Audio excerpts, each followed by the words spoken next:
As it's said, mothers know best.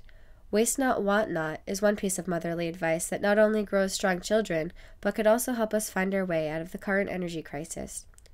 Peter van Walsum has taken the initiative in putting this advice to work through his research at the University of Maine. Dr. van Walsum is studying ways to create biofuel from wood and algae byproducts that would otherwise go to waste. Wood chips and byproducts from wood processing plants are sent to Van Walsum's lab located in Jeunesse Hall near the center of UMaine's campus. Byproducts of seaweed are also sent here after carrageenan, a natural food additive, has been extracted.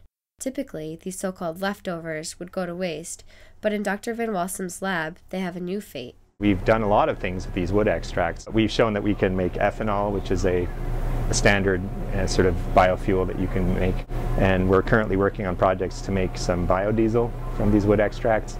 And we've also shown that we can make lactic acid, which is something that can be turned into a bioplastic. Van Walsum and his colleagues are currently in the research and development stage of finding an efficient and cost-effective way to produce biofuel. They still have many hurdles to overcome.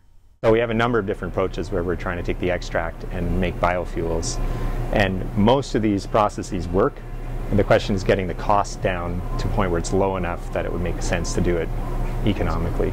Despite these setbacks, Van Walsum is hopeful that biofuels resulting from this research will be on the market within the next 10 years. While this is exciting, some people are concerned about the use of biofuel.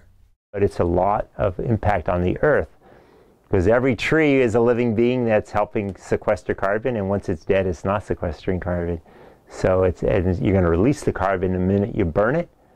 So that log, if it was left living, it would be sequestering carbon.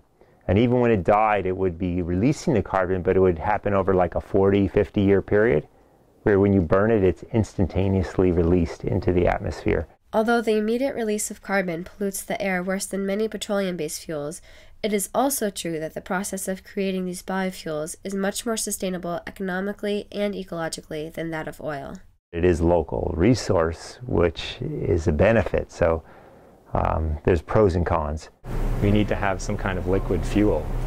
And really, there's not really any way to do that without using carbon-based fuels.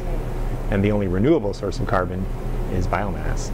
As Van Walsum continues to research using these leftover products for biofuel, our oil will continue to deplete and the need for a solution will continue to grow.